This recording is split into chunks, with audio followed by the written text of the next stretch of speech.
Hello दोस्तों, अगर आप सभी छात्रों का इस बार मैट्रिक का एग्ज़ाम होने वाला है तो साइंस के इन 40 प्रश्नों को एकदम याद करके जाना, क्योंकि आपके इस बार के एग्ज़ाम में इस साइंस के ऑब्जेक्टिव प्रश्नों में से बहुत ऐसे ऑब्जेक्टिव प्रश्न रहेंगे जो इस बार हूबहू आपके एग्ज़ाम में पूछे जाएंगे। तो वीडियो को लास्ट तक देखना और एक एक ऑब्जेक्टिव क्वेश्चन को एकदम मुँह ज़बानी याद कर लेना। और इसमें आपको आंसर भी दिया गया है, ठीक है। अगर इसका PDF आप लोग डाउनलोड करना चाहते हो तो इसी वीडियो को डिस्क्रिप्शन में आपको टेलीग्राम का लिंक मिलेगा। टेलीग्राम फटाक से ज्वाइन कर लो और इसको आप PDF में डाउनलोड कर लेना, क्योंकि इसमें से बहुत ज़्यादा प्रश्न इस बार पूछे जाएंगे, ठीक है। तो चलिए हम वीडियो को स्टार्ट करते हैं। जैसा कि यहाँ पर पहला नंबर क्वेश्चन देखिए। पहला नंबर क्वेश्चन कहा था कि डायनेमो से किस प्रकार की धारा प्राप्त होती है। डायनेमो से किस प्रकार की धारा प्राप्त होती है। तो देखिए, डायनेमो से DC और AC दोनों प्राप्त होता है। DC यानी कि डायरेक्ट करंट और AC यानी कि अल्टरनेटिव करंट, यानी कि प्रत्यावर्ती धारा और दिष्ट धारा, दोनों प्रकार के। तो ये DC हो गया, ये अल्टरनेटिव करंट यानी कि AC हो गया। इसका मतलब कि आपका जो आंसर होगा वो C नंबर होगा। दोनों प्रकार की धाराएं प्राप्त होगी, दोनों प्रकार के, ठीक है, याद रखना। अब यहाँ पर दोस्तों नीचे में देखिए आपको आंसर भी C नंबर शो कर दिया गया है, ताकि आप अगर भूल भी जाते हैं तो इसका PDF आपके पास रहेगा, तो आप इसे एक बार फिर से ओपन करके देख सकते हैं, ठीक है। अब देखिए अगला प्रश्न है। अगला प्रश्न कहता है कि डेंगू उत्पन्न करने वाला मच्छर किस तरह के जल में रहता है। देखिए इसमें के दो प्रश्न पूछता है। एक प्रश्न पूछता है मलेरिया उत्पन्न करने वाला मच्छर और एक पूछता है डेंगू उत्पन्न करने वाला मच्छर, ठीक है। तो ये क्वेश्चन कह रहा है कि डेंगू उत्पन्न करने वाला मच्छर किस तरह के जल में पाया जाता है। तो याद रखना, डेंगू उत्पन्न करने वाला मच्छर साफ जल में पाए जाते हैं। जहाँ साफ जल होता है वहीं पर डेंगू उत्पन्न होता है, ठीक है, याद रखना। इसका आंसर क्या होगा, A नंबर वाला सही होगा, ठीक है। और नीचे ऑप्शन में भी यही दिया होगा, ठीक है। अब देखिए अगला क्वेश्चन क्या कहता है। अगला क्वेश्चन कहता है निम्नलिखित में कौन बायोगैस ईंधन का स्रोत है। स्रोत नहीं है। अगर है पूछता तो लकड़ी, गोबर गैस, कोयला हो जाता है, लेकिन नहीं पूछ रहा है ना, तो C नंबर होगा नाभिकीय ऊर्जा। क्या होगा, C नंबर नाभिकीय ऊर्जा होगा। और यहाँ पर डेंगू उत्पन्न करने वाला साफ जल में पाया जाता है और मलेरिया उत्पन्न करने वाला गंदा जल में। एक बात याद रखिए, ठीक है। अब दोस्तों जो लोग भी वीडियो को लाइक नहीं किया होगा, प्लीज़ यार वीडियो को लाइक ज़रूर करना, क्योंकि आप लोगों के लिए बहुत ही इंपॉर्टेंट क्वेश्चन है, ठीक है। अब चलिए अगला क्वेश्चन देखते हैं, ठीक है। अगला क्वेश्चन से, और जो भी पहली बार चैनल पर क्लास कर रहे होंगे चैनल को सब्सक्राइब कर लेना और डेली हमारे साथ शाम 7 बजे लाइव जुड़ जाना, क्योंकि डेली शाम 7 बजे लाइव क्लास चलता है, ठीक है। वहाँ पर टेस्ट भी होता है लाइव, ठीक है, 7 बजे आ जाना। कृत्रिम वृक्क किन अपशिष्ट उत्पादों को रुधिर से अपवहन द्वारा पृथक करता है। नाइट्रोजन, कार्बन, ऑक्सीजन और इनमें से सभी। तो हमको तो लगता है कि इसका आंसर नाइट्रोजन होगा। Option number A। एक बार फिर देख लेते हैं आंसर क्या दिया। आंसर A ही दिया है, ठीक है। बिल्कुल आपका आंसर सही होगा, नाइट्रोजन। क्या होगा, नाइट्रोजन, जिसका संकेत N होता है, ठीक है, याद रखिए। ऑप्शन नंबर A सही है, ठीक है, याद रखिए। अगला प्रश्न देखिए। अगला प्रश्न है हाइड्रा में प्रजनन किस विधि से होता है। हाइड्रा में प्रजनन किस विधि से होता है। हाइड्रा में प्रजनन, ठीक है, द्विखंडन, मुकुलन, लैंगिक और इनमें से सभी। तो आप क्या आंसर देना चाहेंगे। बहुत इजी क्वेश्चन है। हाइड्रा में प्रजनन किस विधि से होता है, तो इनमें से सभी होना चाहिए, ठीक है। नहीं, यहाँ पर तो मुकुलन दिया है। क्या हाइड्रा में, ओहो सॉरी, हाइड्रा में प्रजनन पूछ रहा है ना, ठीक है, मुकुलन होगा, मुकुलन द्वारा होता है, ठीक है, बहुत बढ़िया, मुकुलन द्वारा होता है। विधि का है, द्वारा का है, कोई दिक्कत नहीं है। आंसर B नंबर होगा, ठीक है, कोई बात नहीं है, ठीक है। अब देखिए अगला प्रश्न। अगला प्रश्न है स्पेक्ट्रम में किस रंग की किरण का झुकाव अधिक होता है। स्पेक्ट्रम में किस रंग की किरण का झुकाव अधिक होता है। तो हमेशा याद रखिएगा, जिस रंग का तरंगदैर्घ्य यानी कि वेवलेंथ कम होगा उसका झुकाव जो है वो अधिक होगा। तो तरंगदैर्घ्य किसका कम होता है, बैगनी का और नीला का, दो का कम होता है। तो बैगनी और नीला नहीं दिया है तो बैगनी दिया है, तो बैगनी ही आपका आंसर हो जाएगा D नंबर। देखिए आपका आंसर 100% सही होगा, D नंबर बैगनी। नीला नहीं दिया तो बैगनी होगा, ठीक है, आंसर याद रखना। नीला भी कम होता है। अब देखिए अगला क्वेश्चन से प्रकृति में ऑक्सीजन का संतुलन कैसे बना रहता है। प्रकृति में ऑक्सीजन का संतुलन कैसे बना रहता है। तो देखिए प्रकाश संश्लेषण, फोटोसिंथेसिस, प्रकाश संश्लेषण द्वारा प्रकृति में ऑक्सीजन का संतुलन जो है वो बना रहता है। तो आंसर होगा B नंबर, ठीक है। देखो एक एक छात्र एक वीडियो को लाइक ज़रूर करना, क्योंकि वीडियो देख रहे हो और आप लोगों के लिए बहुत इंपॉर्टेंट क्वेश्चंस बता रहे हैं, तो एक एक वीडियो को लाइक करना आप लोगों को बनता है। और साथ में सब लोग वीडियो को अंत तक देखने के बाद एक एक कमेंट कर देना और चैनल को सब्सक्राइब ज़रूर करना। और इसका PDF लेने के लिए टेलीग्राम ज़रूर ज्वाइन करना, क्योंकि यार हर सब्जेक्ट का टेलीग्राम टेलीग्राम पर हम टेस्ट कराते हैं और PDF मिलता है जी। इसके पिछले साल बहुत ऐसे लड़के यहाँ से 400 प्लस नंबर लाए थे, ठीक है। अगर आपको भी 400 प्लस का टारगेट रखकर 400 नंबर लाना है तो आप टेलीग्राम ज्वाइन करिएगा। टेलीग्राम पर सब्जेक्टिव क्वेश्चंस PDF में आप लोगों को देते हैं हम, ठीक है, बिल्कुल फ्री में, 1 भी रुपया नहीं लेते हैं, ठीक है। अब देखिए अगला प्रश्न है पौधों में श्वसन क्रिया के अंतर्गत ADP के टूटने से कितनी ऊर्जा मुक्त होती है? कितनी ऊर्जा मुक्त होती है? तो 30.5 kg पर मोल। आंसर ए नंबर दिया है, ए नंबर ही होगा, 30.5 kg पर मोल होगा। आंसर ए नंबर वाला ही होगा, ठीक है, याद रखना। अगला प्रश्न देखिए, अगला प्रश्न है मानव हृदय में कितने कोष्ठ होते हैं? मानव हृदय में कितने कोष्ठ होते हैं? क्वेश्चन पूछ रहा है कि मानव हृदय में जो होता है वो कोष्ठ कितने होता है? तो मानव हृदय में मुख्य रूप से 4 कोष्ठ पाए जाते हैं, ठीक है। मानव हृदय में मुख्य रूप से 4 कोष्ठ पाया जाता है। आंसर होगा डी नंबर। कितने कोष्ठ? 4 कोष्ठ पाया जाता है। अगला क्वेश्चन है मानव हृदय का औसत प्रकुंचन दाब लगभग। देखिए यहाँ पर दोस्तों हमेशा याद रखिएगा, औसत पूछा है तो देखिए 80/120 शायद होता है, 120/80 शायद होता है, ठीक है। तो देखिए औसत पूछा है तो यहाँ से 80 और 120 दो ही होता है, ठीक है। तो मानव हृदय का औसत प्रकुंचन नाम लगभग का है तो लास्ट 120 होता है, 120 से ज़्यादा नहीं होता है तो 120 mmHg हो जाएगा, 120 mmHg हो जाएगा, ठीक है। अगर लगभग पूछे तब अगर मान लेते हैं कि अगर आपके ऑप्शन में 80 भी दिया होगा, अगर इनमें से कोई नहीं दिया, यहाँ पर अगर 80 दे दे तो कितने लोग 80 पर भी टिक लगा देंगे, क्योंकि लगभग का आ रहा है तो लगभग 80 हुआ नहीं, अंतिम से लगभग हम लोग देखते हैं, ठीक है। तो 120 mmHg का आप लोग देखिएगा, ऑप्शन नंबर ए, ठीक है। अगला प्रश्न है पौधों में वाष्पोत्सर्जन किस भाग में होता है? पौधों में वाष्पोत्सर्जन किस भाग में होता है? जड़, तना, पत्ता, फूल। तो हमको तो लगता है कि जड़, पत्ता, फूल में होना चाहिए, पत्ता में होना चाहिए, ठीक है। पत्ता दिया, आंसर दिया, कोई बात नहीं, आंसर सी नंबर दिया पत्ता, तो आप लोग ठीक है आंसर पत्ता याद रखिएगा। सब लोग ऑप्शन नंबर सी को याद रखिएगा, सी नंबर होगा, ठीक है, सी नंबर याद रखिएगा। अगला प्रश्न है हीलियम कैसा तत्व है? तो देखिए हीलियम एक निष्क्रिय तत्व है जिसको हम लोग अक्रिय तत्व के नाम से भी जानते हैं और उसके एक्चुअली में उसको हम लोग ग्रुप 18 के तत्व के भी नाम से जानते हैं। तो हीलियम क्या होगा? ऑप्शन नंबर ए होगा, अक्रिय। अक्रिय यानी कि निष्क्रिय, कोई दिक्कत नहीं है, अक्रिय बोलो निष्क्रिय बोलो कोई दिक्कत नहीं है, तो ए नंबर आपका राइट आंसर होगा। अगला प्रश्न देखिए, अगला प्रश्न है जल में हाइड्रोजन तथा नाइट्रोजन की परमाणुओं की संख्या का अनुपात होगा।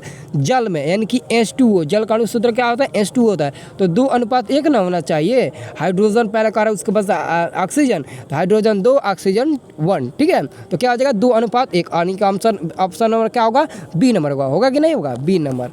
अब देखिए अगला प्रश्न, आवर्त सारणी में कितने आवर्त हैं?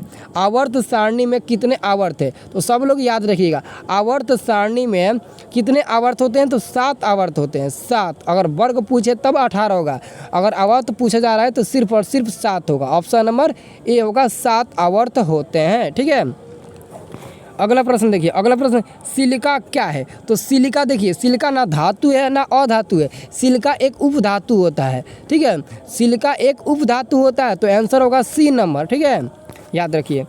यहाँ पर अरे बी नंबर दिया है, अधातु। सिलिका अधातु है क्या?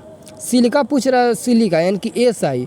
अब सिलिका नॉन मेटल कह रहा है ना, हाँ नॉन मेटल ही होगा, ठीक है, शायद नॉन मेटल ही होगा। तांबा मिश्र धातु होता है, उपधातु। एक बार इस क्वेश्चन को एक बार सर्च मार कर देखिए तो आप लोग क्या कह रहा है, सिलिका क्या कह रहा है?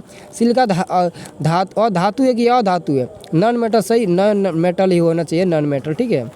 हमको लगता है नॉन मेटल ही होगा, सही आंसर दिया है, नॉन मेटल ही होना चाहिए, लेकिन एक बार देख लेना इस क्वेश्चन को, ठीक है। अब देखिए अगला प्रश्न कहता है कि सिंगल बॉन्ड OH का क्रियाशील मूलक कौन है? तो ये अल्कोहल होगा, जब OH होगा ना तो अल्कोहल के रूप में चला जाएगा, अगर CH होगा तो एल्डिहाइड में काम करेगा और कीटोन का CO काम करेगा, ठीक है। और एल्डिहाइड का ये काम करेगा और अम्ल का COOH काम करेगा, अम्ल का, ठीक है, और ये काम करेगा OH अल्कोहल का, ठीक है। तो आंसर होगा सी नंबर आंसर होगा, ठीक है। अगला प्रश्न है किस दर्पण में केवल आभासी प्रतिबिंब बनेगा? किस दर्पण में केवल आभासी यानी कि काल्पनिक, तो केवल समतल दर्पण में ही काल्पनिक प्रतिबिंब बनता है, केवल समतल दर्पण में ही काल्पनिक प्रतिबिंब बनता है, याद रखिएगा, ऑप्शन नंबर ए। सॉरी यहाँ पर डी नंबर आंसर दिया है, समतल और उत्तल दोनों में उत्तल में, हाँ सही है, बिल्कुल बिल्कुल सही है। उत्तल में भी बनता है काल्पनिक प्रतिबिंब, उत्तल में केवल काल्पनिक बनता है और समतल में भी केवल काल्पनिक बनता है, ठीक है। और उत्तल दर्पण में सबसे छोटा प्रतिबिंब बनता है और अवतल में सबसे बड़ा बनता है, ठीक है। कोई बात नहीं, आंसर डी नंबर सही होगा, डी नंबर ही सही होगा, ठीक है, याद रखिएगा। अगर उत्तल नहीं दिया होगा तब समतल पर टिक लगाइएगा। अगला क्वेश्चन है, समतल दर्पण में प्रतिबिंब की प्रकृति क्या होगी समतल दर्पण में? तो देखिए आभासी और आभासी, देखिए उसमें 100% देखिए, एक तो वास्तविक तो होगा नहीं, यानी कि वास्तविक कभी नहीं होगा समतल में, ये भी वास्तविक नहीं है, ये भी वास्तविक होगा, तो क्या होगा? आभासी होगा। आभासी यानी कि बराबर होगा, तो ऑप्शन नंबर डी होगा। ये तो पक्का डी नंबर सही होगा, कोई गलती नहीं करेगा। अब देखिए अगला क्वेश्चन, देखिए अगला क्वेश्चन कह रहा है गोलीय दर्पण की फोकस दूरी उसकी वक्रता त्रिज्या की क्या होती है? गोलीय दर्पण की फोकस दूरी ए बराबर क्या होती है? r/2 आधी होती है। क्या होती है? आधी होती है। फोकस दूरी उसकी वक्रता त्रिज्या की आधी होती है। अगर मान लेते वक्रता त्रिज्या 20 है तो फोकस दूरी 20 का आधा क्या होगा? 10 होगा, तो आधी होती है। आंसर होगा ए नंबर, याद रखना। ये पूछता है ए बराबर r/2 संबंध पूछता है, याद रखना।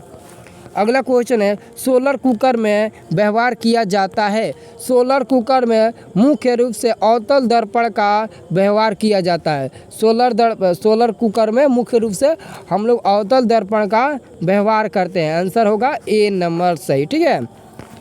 सब लोग वीडियो को ईमानदारी से लाइक कर दो। तो जो लोग भी अभी तक इस वीडियो को लाइक नहीं किए प्लीज़ वीडियो को लाइक कर दीजिए, और चैनल पर पहली बार आए तो चैनल को सब्सक्राइब भी कर लीजिए। और जिन जिन छात्रों को इस क्वेश्चन का PDF चाहिए अभी आप लोग टेलीग्राम ज्वाइन करो। मानते हैं बहुत लोग टेलीग्राम नहीं चलाते होंगे, लेकिन टेलीग्राम आप प्ले स्टोर से डाउनलोड कर लो, लॉगिन कर लो, और आपको डिस्क्रिप्शन में टेलीग्राम का लिंक मिल जाएगा। या फिर आप टेलीग्राम में जाकर स्टडी लिखिएगा, स्टडी प्लस जैसे ही लिखिएगा मेरा चैनल का लोगो आ जाएगा, आप उसमें ज्वाइन कर लीजिएगा, ठीक है। और वहाँ पर आपको हर सब्जेक्ट का सब्जेक्टिव क्वेश्चन PDF में बिल्कुल फ्री में, एक भी रुपया नहीं लगेगा, आपको मिल जाएगा, ठीक है। तो आप लोग ज़रूर टेलीग्राम ज्वाइन करिएगा सब लोग, ठीक है।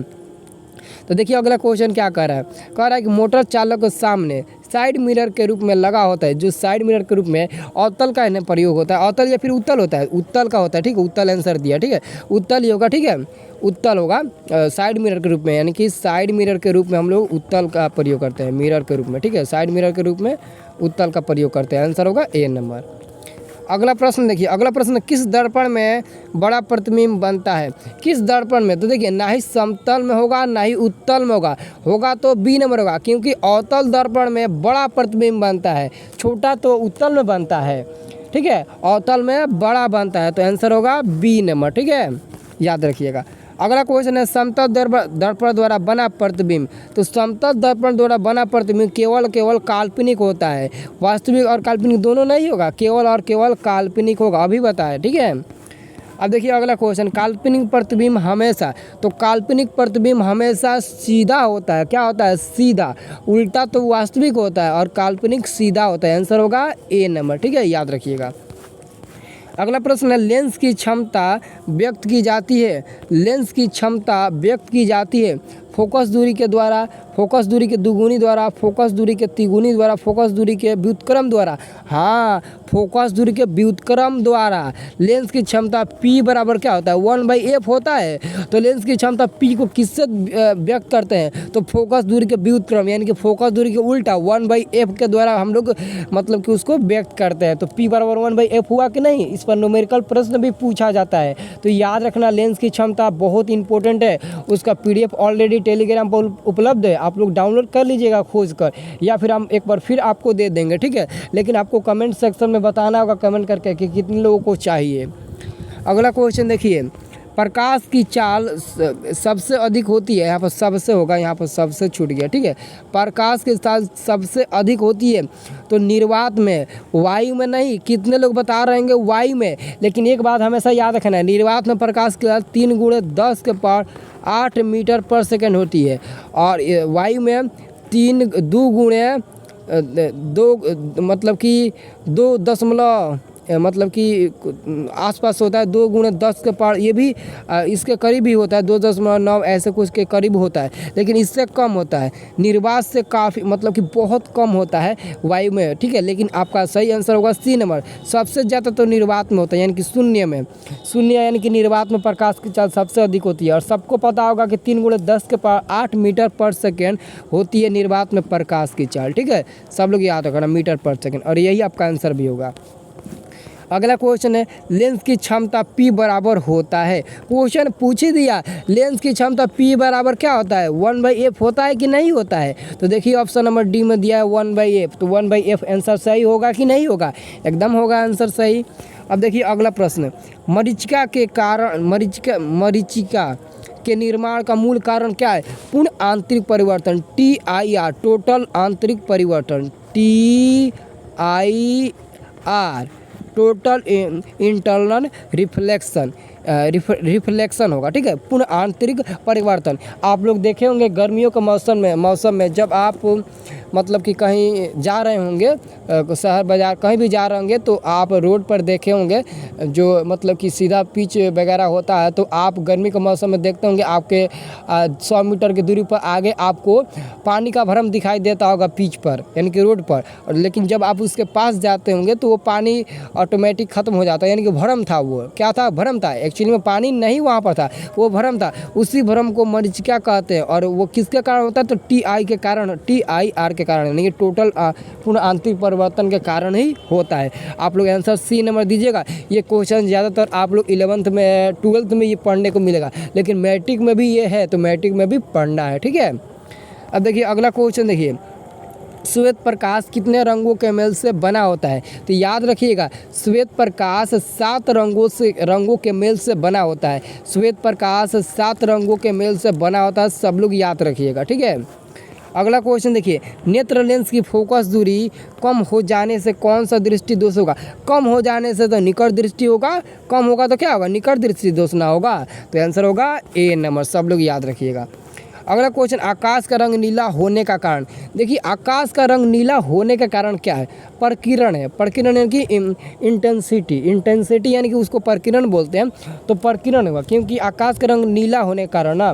तो देखिए नीला का तरंगदैर्घ्य क्या होता है, बहुत ही कम होता है। तरंगदैर्घ्य यानी कि वेवलेंथ उसका कम होता है। जब वेवलेंथ कम होगा तो उसका प्रकीर्ण ज़्यादा होगा। जब प्रकीर्ण ज़्यादा होगा तो उसका जो लाइट आएगा वो हमारी आँखों पर ज़्यादा आएगा। तो आँखों पर जब ज़्यादा जो लाइट आएगा वही ना कलर हमको दिखाई देगा ज़्यादा। अब वही देखिए सूर्य लाल क्यों दिखाई देता है सूर्य सुबह और शाम के समय में। तो ये भी देखिए उसका क्या होता है ना, सुबह और शाम कह रहा है, तो उसका क्या होता है, उसका क्या होता है, बहुत ही ज़्यादा होता है तरंगदैर्घ्य, ठीक है। लाल का तरंगदैर्घ्य ज़्यादा होता है ना। अब देखिए अगला क्वेश्चन देखिए ये अलग है। आकाश का रंग नीला दिखाई देता है, क्यों, ये अलग है। सुबह और शाम के समय में सूर्य लाल दिखाई देता है, वो अलग ही क्वेश्चन होगा, ठीक है। क्योंकि सुबह और शाम के समय में वायुमंडल में छोटे छोटे कण मौजूद मतलब कि नहीं होते हैं ज़्यादा। सुबह और शाम के समय उसका वातावरण वायुमंडल का थोड़ा साफ रहता है, जिसके चलते लाल दिखाई देता है। वही दोपहर के समय में देखिए लाल नहीं दिखाई देता, क्यों, क्योंकि दोपहर के समय में ज़्यादा धूल कण, छोटे छोटे कीटाणु, छोटे छोटे कण वायुमंडल में मौजूद होते हैं, जिसके कारण जब प्रकाश उस छोटे छोटे कण पर पड़ता है ना, तो एब्जर्व कर लेता है, कितने बहुत ज़्यादा प्रकाश को एब्जर्व कर लेता है। जब एब्जर्व कर लेता है तो पूरा प्रकाश सीधा आता नहीं है, वापस लौट जाता है, इसलिए ज़्यादा मतलब कि लाल दोपहर में नहीं दिखाई देता है, ठीक है। ये सब हम सब्जेक्टिव में कराएंगे। पहले आगे का क्वेश्चन देखिए, एक प्रिज्म कितने सतहों से घिरा रहता है। तो एक प्रिज्म 5 सतहों से घिरा रहता है, याद रखिएगा सब लोग, एक प्रिज्म 5 सतहों से घिरा रहता है। अगला क्वेश्चन, आकाश का नीला रंग होने किस परिघटना कारण है। आकाश का रंग नीला तो प्रकीर्ण ही होगा, आंसर होगा बी नंबर प्रकीर्ण, ठीक है। अगला क्वेश्चन देखिए, खतरे के निशान के रूप में किस रंग का प्रयोग किया जाता है। तो लाल रंग का, ये तो सभी को पता होगा, लाल रंग का हम लोग प्रयोग करते हैं, यानी कि लाल यानी कि रेड कलर का हम लोग प्रयोग करते हैं, ठीक है। अगला क्वेश्चन देखिए, इंद्रधनुष का भीतरी हिस्सा किस रंग का होता है। इंद्रधनुष का भीतरी हिस्सा किस रंग का होता है, ये तो क्वेश्चन लगता है, आंसर देख लेते हैं। बी नंबर बैगनी रंग का होता है, ठीक है। सब लोग याद रखिएगा, इंद्रधनुष का भीतरी हिस्सा बैगनी रंग का होता है, आंसर होगा बी नंबर, ठीक है। अगला क्वेश्चन है, जब श्वेत प्रकाश कांच के प्रिज्म से गुजरता है तो प्रिज्म के आधार की ओर अधिकतम झुकी प्रकाश किरण का रंग होता है अधिकतम यानी कि झुकेगा तो नीला दिया है, नीला बैगनी दोनों दिया है ना। बैगनी का होगा, सबसे कम बैगनी का होगा तो बैगनी पहले होगा, ठीक है। आंसर डी नंबर होगा, बैगनी का होगा, ठीक है, याद रखिएगा।